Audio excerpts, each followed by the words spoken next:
Thank you, Chairman. I am experiencing this hearing, and I'm struggling whether I respond or launch into this question as a legislator or from the perspective of a woman of faith, because I cannot, it's very difficult to sit here and listen to arguments in the long history of this country of using scripture and weaponizing and abusing scripture to justify bigotry.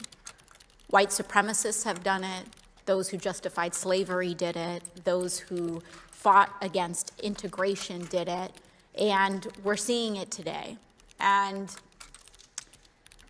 sometimes, especially in this body, I feel as though if Christ himself walked through these doors and said what he said thousands of years ago, that we should love our neighbor and our enemy, that we should welcome the stranger, fight for the least of us, that it is easier for a rich man, it's easier for a camel to go through the eye of a needle than for a rich man to get into a kingdom of heaven, he would be maligned as a radical and rejected from these doors.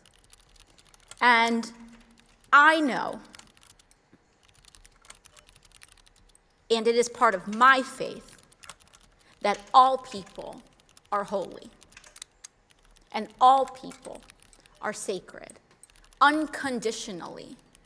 And that is what makes faith sometimes, that's what prompts us to transform, because it is unconditional. It's not about that it is up to us to love parts of people. We love all people. There is nothing holy about rejecting medical care of people, no matter who they are on the grounds of what their identity is. There is nothing holy about turning someone away from a hospital.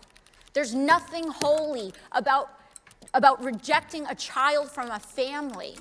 There's nothing holy about writing discrimination into the law. And I am tired of communities of faith being weaponized and being mischaracterized, because the only time religious freedom is invoked is in the name of bigotry and discrimination.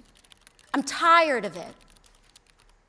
My faith commands me to treat Mr. Minton as holy because he is sacred, because his life is sacred, because you are not to be denied anything that I am entitled to, that we are equal in the eyes of the law, and we are equal in my faith in the eyes of the world.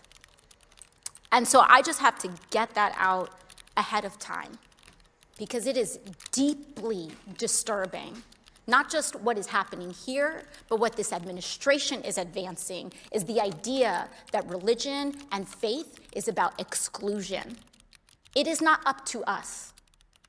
It is not up to us to deny medical care. It is up to us to feed the hungry, to clothe the poor, to protect children, and to love all people as ourselves.